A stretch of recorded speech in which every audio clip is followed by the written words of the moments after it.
Legacy in Disguise. Kabanata 50. Maghapon halos nakatambay si Carmela sa Mahjong Hall, abala sa pagkukwento at pagkakape, pero ang isip niya ay lumilipad sa isang bagay, ang milyon na ipinangakong regalo ni Jerome Galland. Alin kaya iyon? Paulit-ulit niyang iniisip. Alahas. Malaking halaga ng pera. Seking mabigat ang laman. O baka mas matindi pa. Para kay Carmela, na kilalang mahilig kumapit sa kahit maliit na pakinabang, ang ideya ng 1 milyong regalo ay sapat para hindi siya makatulog sa sobrang pananabik. Naalala niya pa, noong nakaraan ay nakuha niya mula kay Elise Russo ang Zeking nagkakahalaga ng 180,000, at sa loob noon ay na-score niya ang 160,000. Ilang araw siyang nakangiti, parang nanalo sa jackpot. Kaya naman, ang pag-asang makakuha ng 1 milyong halaga mula kay Jerome ay parang langit na bumukas para sa kanya. Alas 11:30, iniwan niya ang mga kaibigan sa mesa ng mahjong at sumakay ng taxi papunta sa Harbor Light Hotel, kung saan sila nagkasundong magkita ni Jerome. Ngunit hindi siya agad pumasok nang makarating. Bagkus, tumayo muna siya sa bungad ng hotel, nag-aabang sa pagdating ng binata. Makalipas ang ilang minuto, isang kintab na itim na Mercedes-Benz ang huminto sa harap niya. Bumukas ang pinto at bumaba ang isang lalaking nakaayos ng formal suit, leather shoes, mukhang disente at may dating. Si Jerome Galland. Maganda ang tindig, gwapo sa paningin, ngunit ang tanging kapintasan, pailay ang kanyang paglakad. Isang dalagang nakatambay sa gilid ang napalingon. Namangha sa kagwapuhan at sa marangyang sasakyan, pero nang makita ang pailay ni Jerome, napaawang ang labi sa pagkadismaya at mabilis na lumayo. Namula sa galit si Jerome. Ramdam niya ang sugat sa kanyang pagkalalaki. Ang puot niya kay Adrian Laurent at kay GT Yansheng ay muling sumiklab, nais na niyang punatin ang mga ito mula sa mundo. Ngunit nang makita niyang malapit lang si Carmela, mabilis niyang pinigil ang sarili, pinanipis ang galit at isinuot ang maskara ng ngiti. Lumapit siya, bahagyang nakayuko, at malumanay na bumati.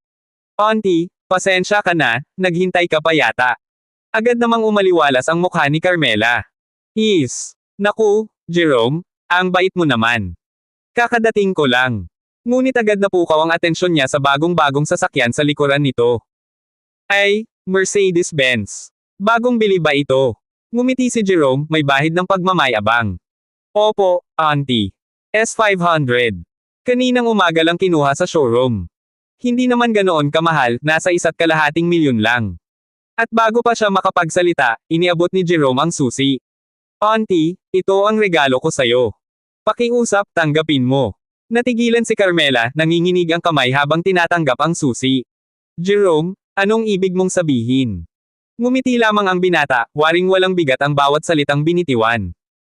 Ito ang 1 milyong Reg Along sinabi ko. Hindi ba't may BMW si Uncle George at pati si Elise?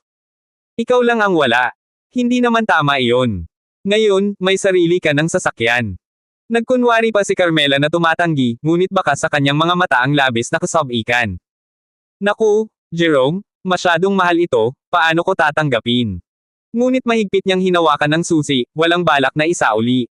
Alam ni Jerome ang nasa isip niya, at muling ngumiti ng mapanlinlang. Auntie, bagay sa'yo ang Mercedes. Hindi ka karapat-dapat sa mumurahing BMW. Tanggapin mo na, sa iyo na ito. At sa loob-loob ni Carmela, tila sumabog ang paputok ng kaligayahan. Isang tipikal na halimbawa siya ng mapagsamantalang biyenan, ang babaeng hindi nakikita ang halaga ng tao kundi sa kapal ng bulsa. Sa mga mata ni Carmela, pera lamang ang pinakamahalaga. Para sa kanya, ang sukatan ng mabuting manugang ay kung gaano ito kayaman, at higit sa lahat, kung gaano ito kagustong gumastos para sa kanya. Kung hindi, kahit gaano kabuti, kahit gaano kabait, wala lang, parang basura.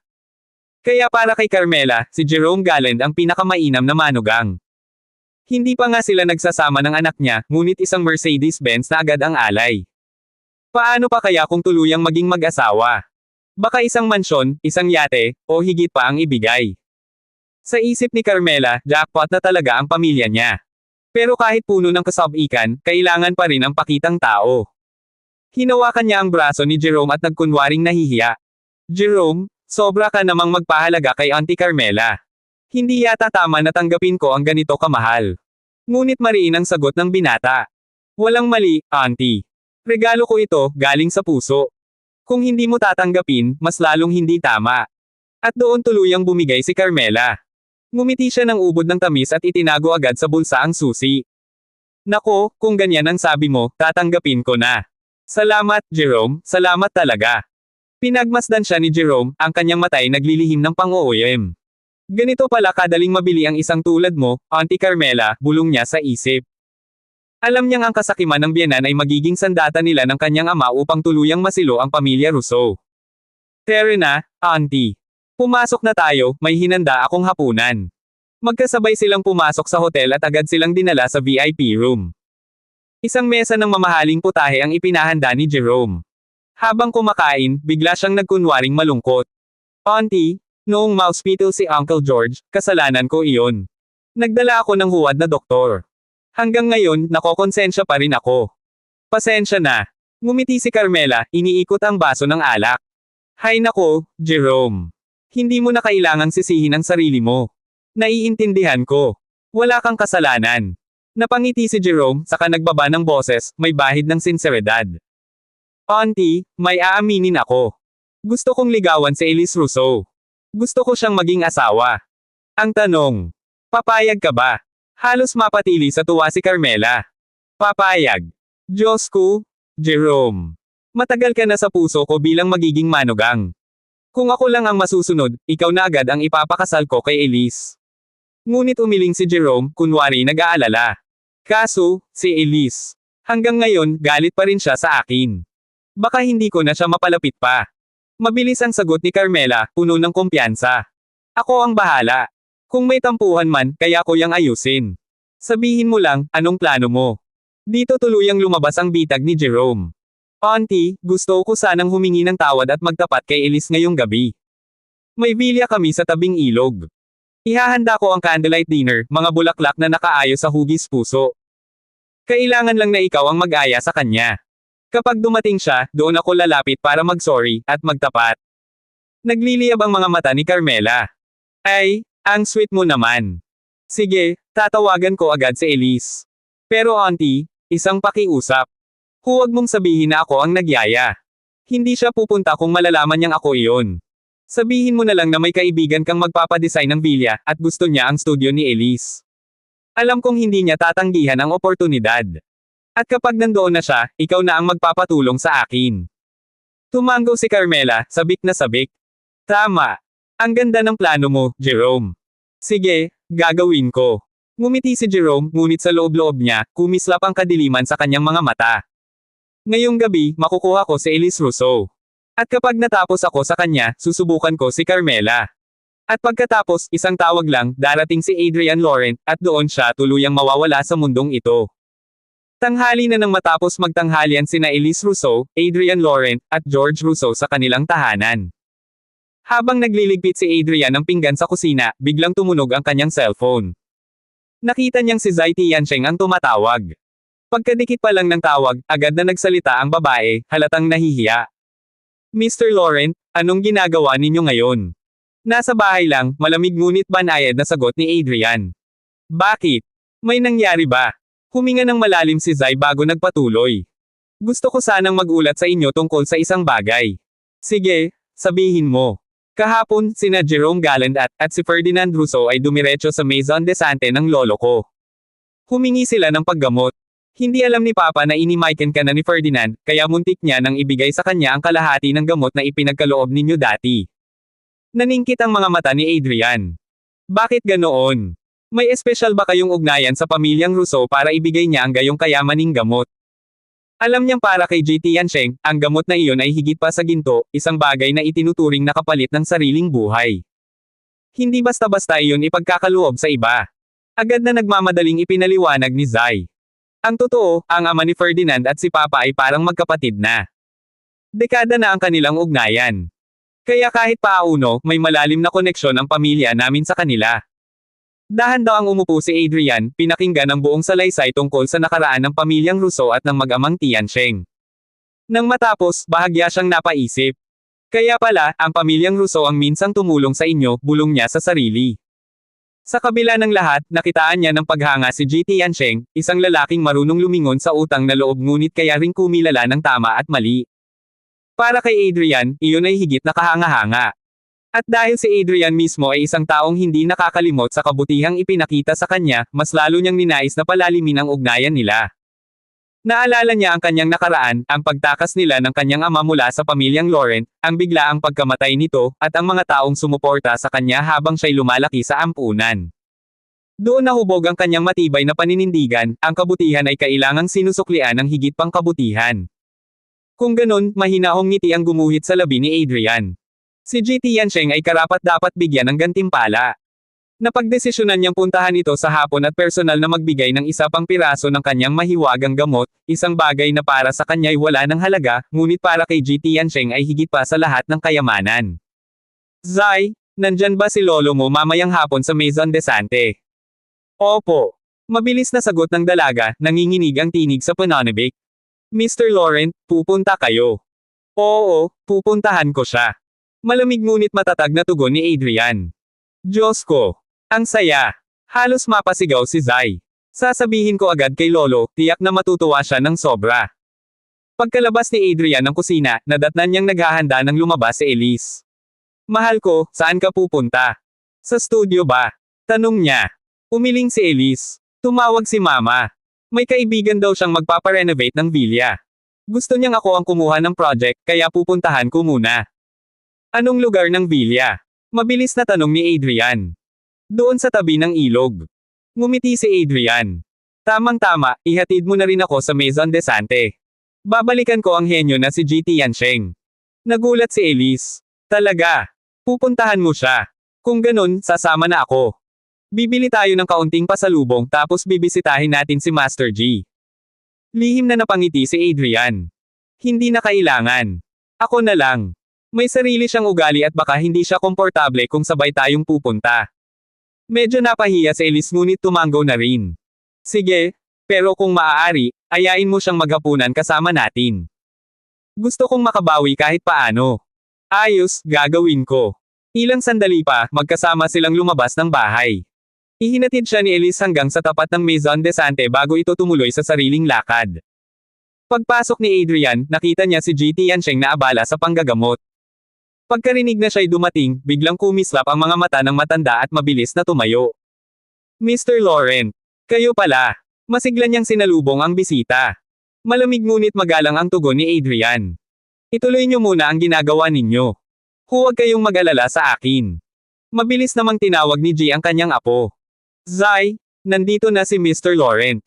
Lumabas ka at asikasuhin siya. Agad tumigil si Zai sa ginagawa at lumabas, pulang-pula ang pisngi, may ngiting inosente at nakabukas ang dalawang matamis na biloy sa kanyang pisngi. Mr. Laurent, narito na kayo. Nabigla si Adrian hindi dahil sa ganda ng dalaga, kundi dahil sa kakaibang halimuyak na dumampi sa kanyang pandama. Hindi yun amoy ng pabango, kundi halong bango ng halamang gamot, banayad, nakakaaliw, at tila nakapapawi ng pagod. Ngumiti siya. Ngayon na ang lolo mo ang gumagaling, ikaw naman ang pumapalit sa kanya. Bahagyang tumawa si Zai. Oo, pero 5 pasyente lang ang personal na tinitingnan niya araw-araw. Ang iba, ako na ang humahawak. Tumanggo si Adrian. Magaling ka na. Hindi magtatagal, magiging isa kang tanyag na manggagamot sa buong Nanjang. Namula lalo ang dalaga. Naku, malayo pa po ako sa galing ni Papa, lalo na sa inyo, Mr. Laurent. Pagkatapos noon, natapos na ni Ji Tiansheng ang kanyang pasyente at agad na inutusan ang mga kasama. Sabihin sa mga naghihintay, may dumating na mahalagang bisita. Pansamantala kong ititigil ang pagpapagamot. Sana'y unawain nila. Lumapit siya kay Adrian, yumuko ng may lubos na paggalang at mariing bumigkas. Maligayang pagdating, Mr. Laurent. Nang makita ni Adrian Laurent si Ji Tiansheng na papalapit, agad siyang tumayo at magalang na yumuko. Ngunit ngumiti lamang si Adrian at kumaway ng bahagya. Mr. Ji Tiansheng, hindi mo na kailangang maging ganoon ka-formal sa akin. Huwag mo na rin akong tawaging Mr. Laurent. Sapat nang tawagin mo akong Adrian. Agad umiling si Ji Tiansheng at mariing yumuko, halatang tutol. Paano ko magagawa iyon? Ikaw ay isang tunay na dragon sa mundong ito. Hindi ko kayang basta banggitin ang pangalan mo ng walang paggalang, Master Laurent. Nakita ni Adrian na sadyang matigas ang prinsipyo ng matanda pagdating sa etiketa, kaya't hindi na niya ito pinilit. Bagkus ay diretsyong sinabi. Nabalitaan kong dumalaw sa iyo kahapon sina Jerome Galland at Ferdinand Rousseau. Napatigil si Ji Tiansheng, at may bahid ng pagkagulat sa mukha. Mr. Laurent, paano mo nalaman iyon? Napangiwi si Zai Tiancheng at inilabas ang dila na parang batang nahuli. Lolo, ako ang nagsabi kay Mr. Laurent. Biglang kumunat ang noo ni Ji Tiancheng at agad niyang pinagsabihan ang apo. Pasaway ka talaga. Napakaraming trabaho ni Mr. Laurent sa araw-araw, bakit mo siya iniistorbo para lang sa ganyang kaliit na bagay? Namilog ang mata ni Zai, bahagyang nasaktan sa salita ng kanyang lolo. Hindi naman talaga siya tumawag upang magyabang, ang totoo, nais lamang niya makahanap ng pagkakataong makausap si Adrian Laurent. Sa kanyang puso, si Adrian ang kanyang idolo, mas higit pa sa paghanga niya sa sariling lolo. Ngunit paano nga ba siya makakatawag kung wala namang paksa?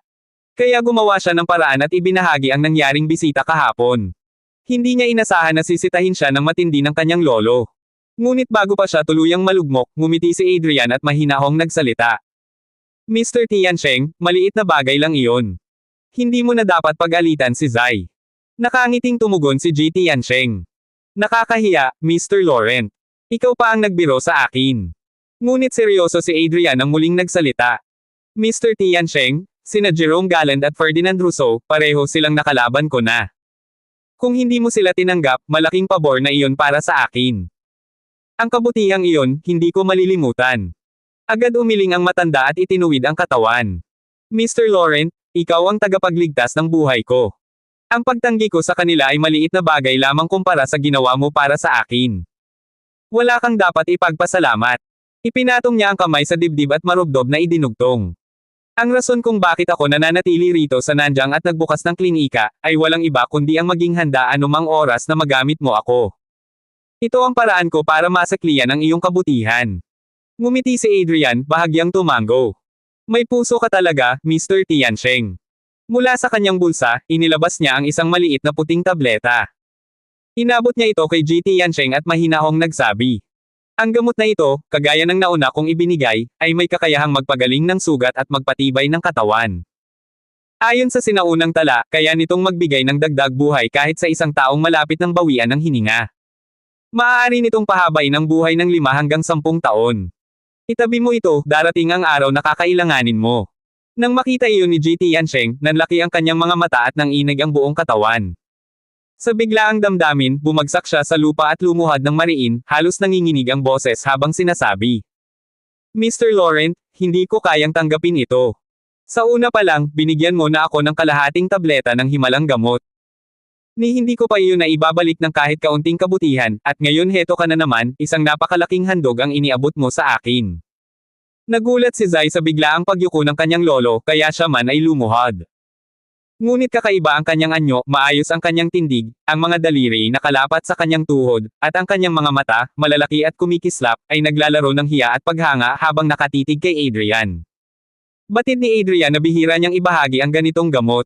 Ngunit higit sa lahat, si Ji Tiancheng, bilang isang veteranong manggagamot, ay lubos na nauunawaan ang tunay na halaga ng gamot na ito. Sapagkat ang gamot na ito, ay hindi simpleng lunas, ito'y karugtong ng buhay. Ngunit para kay Ji Tiancheng, wala siyang sapat na ambag upang maging karapat-dapat sa ganoong gantimpala. Ang simpleng pagtanggi niya kina Jerome at Ferdinand ay parang alikabok lamang kumpara sa bigat ng Reg Along ito. Subalit, hindi na nag-aksaya ng oras si Adrian sa pagpapaliwanag. Kung gugustuhin niya, kaya niyang gumawa ng libo-libong ganitong gamot sa loob ng isang araw. Ngunit mas mahalaga ang prinsipyo, dahil mas bihira, mas nagiging mahalaga. Kaya't mariin at may autoridad niyang sinabi. Mr. Ji Tiancheng, kung tunay na nais mong manatili sa aking tabi upang makibahagi sa aking laban at ako'y matulungan, dapat mong tandaan, si Adrian Laurent kailanman ay hindi nagpapabiye sa kanyang mga kaibigan. Kung karapat-dapat ang isang tao, iginagawad ko ang gantimpala. Kaya't huwag ka nang tumanggi. Kung ako ang nagbibigay, tatanggapin mo. Naluha si Ji Tiancheng at halos hindi makapagsalita. Nanginig ang kanyang tinig habang sunod-sunod na yumuyuko, ang nooy halos pumutok sa bawat pagsalampak sa sahig. Maraming salamat, Mr. Laurent. Habang buhay kong ipagpapasalamat ito. Si Zai man ay yumuko at magalang na nagsabi. Salamat po, Mr. Laurent. Ngumiti si Adrian at tumitig sa kanya. Zai Tiancheng, itaas mo ang iyong ulo. Namula ang dalaga, ngunit agad niyang sinunod. Tumagpo ang kanyang mga mata kay Adrian, puno ng hiya ngunit may halong lihim na pananabik. Ngumiti si Adrian, malamig ngunit may bigat ang tinig. Darating ang panahon, kapag tama na ang oras, bibigyan din kita ng sariling himalang gamot. Kapag iyon ay ininom mo, lalo mong mapapanday ang iyong kakayahan sa medisina. Namutawi ang luha sa mga mata ni Zai. Sa tabi niya, tuwang-tuwa ang kanyang lolo at agad na nagsabi. Zai, bilasan mong magpasalamat kay Mr. Laurent. Nangilid ang luha sa mga pisngi ng dalaga habang siya yumuko at buong puso ring nagsabi. Maraming salamat, Mr. Laurent. Samantala, habang si Adrian ay nasa Maison de Sante at nagkakaloob ng gamot kina GT Yansheng, isang eksena naman ang nabubuo sa kabilang dako. Katatapos lang makarating ni Elise Russo sa may Riverside Villa sa labas ng lungsod. Pagdating sa gate, agad niyang tinawagan ang kanyang ina. Mama, nandito na ako sa tapat ng Riverside Villa. Nasaan ba ang kaibigan mo? Sa loob ng villa, halos hindi mapakali si Carmela Russo.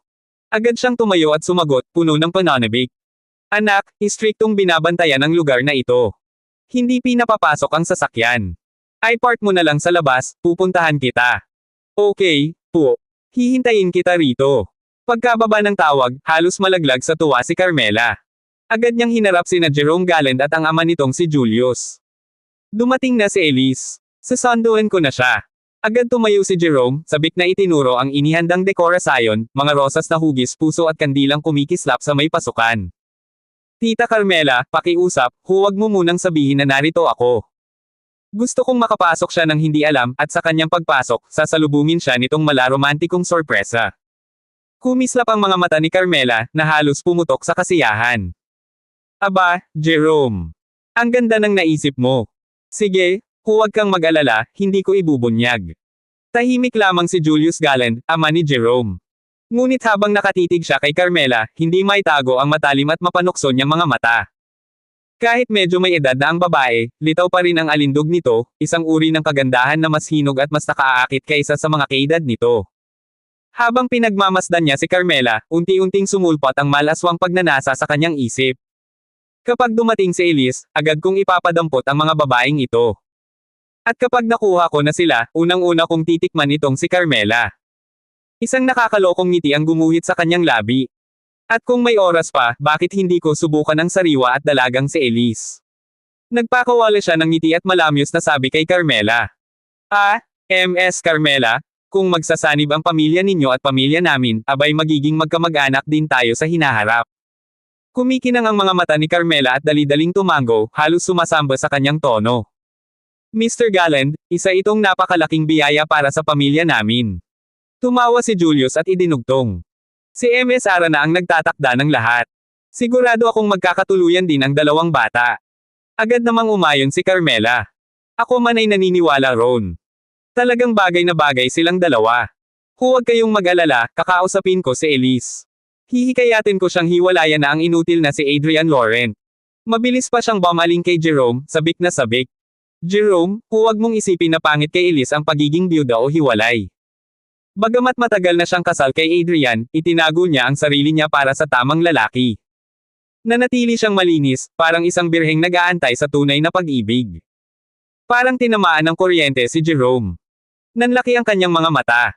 Malinis pa si Elise. Diyos ko, ang pinakasikat na dilag sa buong Nanjing City, at ako ang unang makakakuha sa kanya. Hindi na niya mapigilan ang kabog ng dibdib. Halos gusto na niyang lapain si Elise kahit sa mismong oras na iyon. Ngunit si Carmela, abala sa pangarap na makisawsaw sa yaman ng mga Galland, hindi man lang naramdaman ang matinding panganib na nakabitin sa kanilang ulo. Sa halip, masaya pa siyang ngumiti. Naku, Jerome, maghintay ka lang. Siya mismo ang magbibigay ng sarili sayo. Saglit na lang. Matapos siyang ihatid palabas, parehong nagkasabuatan ang mag-ama. Pagbalik nila sa loob, isang malamig na usapan ang sumunod. Papa, sabi ni Jerome, nakakunot noo, hindi ba masyadong marahas kung papatayin agad si Elise? Sayang naman. Sumagot si Julius, malamig ang tinig. Kapag pinatay, tapos na ang problema. Kapag iniwan nating buhay, magdadala siya ng kapahamakan. Ngunit kumislap ang mga mata ni Jerome. Unahin na lang nating patayin sina Carmela at Adrian. Si Elise naman, ikukulong ko sa basement ng villa. Napakakapal ng pader nito at malayo sa ibang bahay, walang makakatuklas. Nabuhayan si Julius at halos tumulo ang laway sa kasabikan. Ibig mong sabihin, matagal nating gagawing bihag si Elise. Ngumisi si Jerome. Eksakto. Sayang naman kung ganito kaganday basta lang ililibing. Tumango si Julius at bumulong na puno ng kasamaan. Sige. Ganito ang plano, papatayin muna natin si Adrian. Pagkatapos, sabay na natin kukunin sina Carmela at Elise. Si Carmela, aalisin agad natin sa eksena, pero si Elise, hahatiin natin. Ikaw tuwing Lunes, Miyerkules, at Biyernes, ako naman tuwing Martes at Huwebes. Napatigagal si Jerome, hindi inaasahan ang kasakiman ng sariling ama. Ngunit nang sumagi sa isip niya ang galit ni Elise kapag pinatay nila ang ina at asawa nito, alam niyang wala na silang puwang sa puso ng babae. Kung hindi siya magiging akin ng buong buo, mas mabuting bihag na lang siya habang buhay. Kaya't marahas siyang tumango. Papa, susunod ako sayo. Sumiklab ang kasiyahan sa mukha ni Julius. Magaling, anak. Ngayon, simulan na natin ang laro. Pagkasabi ni Julius, inilabas niya mula sa baywang ang isang itim na baril. Ininspeksyon ito, saka malamig na nagsalita. Pagdating ni Adrian Laurent, ako mismo ang babaril sa kanya. Ipapalasap ko sayo ang tamis ng paghihiganti. Samantala, wala ni anong kamalay-malay si Elise sa nag-aabang na kapahamakan. Naghihintay siya sa labas ng Riverside Villa, nakatitig sa magarang tarangkahan. Maya-maya'y natanong niya ang sariling ina, si Carmela, na patakbong lumapit na animoy tuwang-tuwa. Anak! Sigaw ni Carmela, sabay bukas ng gate. Halika, pasok ka. Nakangiting lumapit si Elise, ngunit hindi niya mapigil ang magtanong. Mama, bakit ngayon ko lang nalaman na may kaibigan ka palang nakatira rito sa Riverside Villa? Ang lugar na ito ay nasa mismong tabi ng Tame River, puro mayayamang negosyante at kilalang personalidad lamang ang may kakayahang manirahan dito. Malayong malayo sa normal na antas ni Carmela. Ngumisi ito at nagsinungaling. May kaklase akong yumaman sa negosyo. Bago pa lang siyang bumili ng villa rito. Pinapatingnan niya ang lugar, at may budget daw na 8 milyon para sa renovation. Napataas ang kilay ni Elise. Grabe, mama. Kahit 1 o 2 milyon para sa ayos ng bahay, malaki na. 8 milyon. Isa na yun sa pinakamalaking proyekto. Tumawa si Carmela at hinaila ang anak. Halika na. Ikaw na mismo ang magbibigay ng mungkahi. Malay mo, makuha mo pa ang project. Dinala niya si Elise sa Villa 8. Pagpindot sa doorbell, bumukas ang marangyang pinto. At doon, sumalubong si Jerome Galland, nakasuot ng ngiting tila isang uwak na handang sumakmal. Elise, bati niya, may halong lamang. Matagal tayong di nagkita. Nagulat si Elise, saka biglang nanlamig ang kanyang mukha. Lumingon siya sa ina, malamig ang tinig. Mama, siya ba ang sinasabi mong kaibigan? Hindi malaman ni Carmela kung paano sisigot. Anak, huwag kang magalit. May inihanda si Jerome para sayo. Isang surpresa. Nagkandaugaga si Jerome at agad umatras, pinakita ang mga bulaklak na nakaayos sa hugis puso sa sahig ng pasilyo. Ngunit mas lalong nagdilim ang mukha ni Elise. Mama, ibig sabihin nito, pinagkaisahan ninyo akong lokohin. Nagpumilit si Carmela. Anak, pakinggan mo muna. Seryoso si Jerome sayo. Mabilis namang umapela si Jerome. Elise, huwag mong sisihin si auntie. Ako ang nagmakaawa sa kanya na ayain ka rito. Ngunit panampigati ang mga mata ni Elise habang nakatingin sa ina. Mama, sobrang nadismaya ako sayo. Tatalikod na sana siya, ngunit hinarang siya ni Carmela. Elise, intindihin mo naman ako. Ginagawa ko ito para sayo. Mabait si Jerome, humihingi siya ng tawad sa nakaraan. Bigyan mo siya ng pagkakataon. Mariing umiling si Elise. Hindi ko siya gusto. Hindi ako kailanman magiging kanya. Nanlilisik ang mata ni Carmela at mariing sumagot. Anak, ano bang pinagsasabi mo? Napakaganda ng alok niya. At kita mo naman, napakababa na ng loob niya para sayo. Anong karapatan mong tanggihan pa siya? Bago pa man makasagot si Elise, bigla siyang itinulak ng sariling ina papasok sa loob ng villa. At sa isang iglap tuluyan nang isinara ang pinto, at nagsimula ang bangungot. Hindi alam ni Carmela Russo na sa pagtulak niya kay Elise, ay hindi lang ang anak niya ang ipinasok niya sa nagbabagang hukay, kundi pati siya mismo. Buong akala niya, kung magugustuhan lang ni Jerome Galland ang kanyang anak, mawawala ang lahat ng pagdududa at baka sakaling tanggapin nito si Elise. Sa isip ni Carmela, iyon ang magiging tulay para makawala siya kay Adrian Laurent, ang basurang asawa na matagal na niyang kinamumuhian. At kapag nangyari iyon, si Jerome na ang bago niyang mapapangasawa. Ngunit si Elise, pagkahila ng kanyang ina papasok ng kwarto, ay nagapoy ang dibdib sa inis.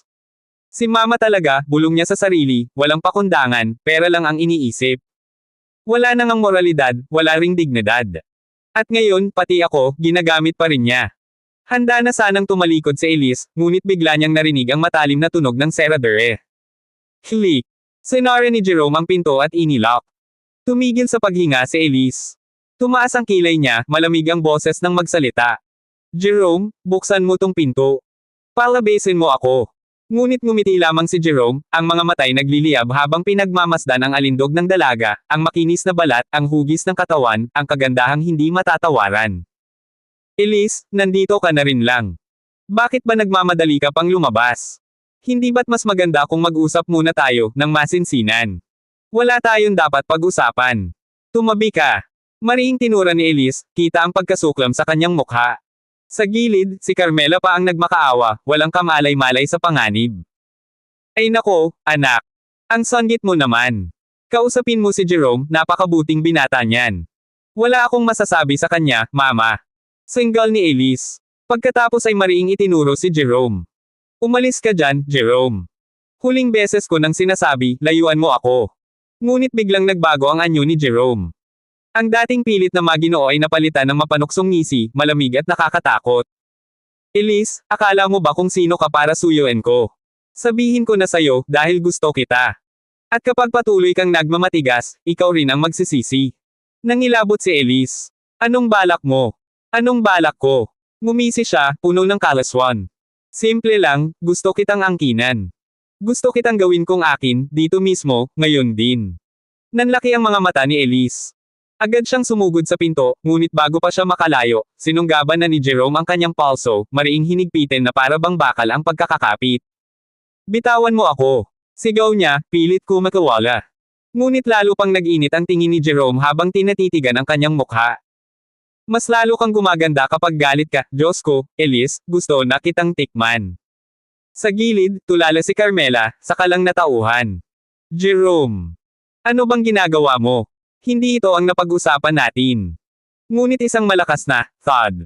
Ang sumunod, isang malupit na sipa mula kay Jerome ang nagpatamba sa kanya. Baliw ka bang babae ka? Akala mo ba gusto kitang maging biyenan?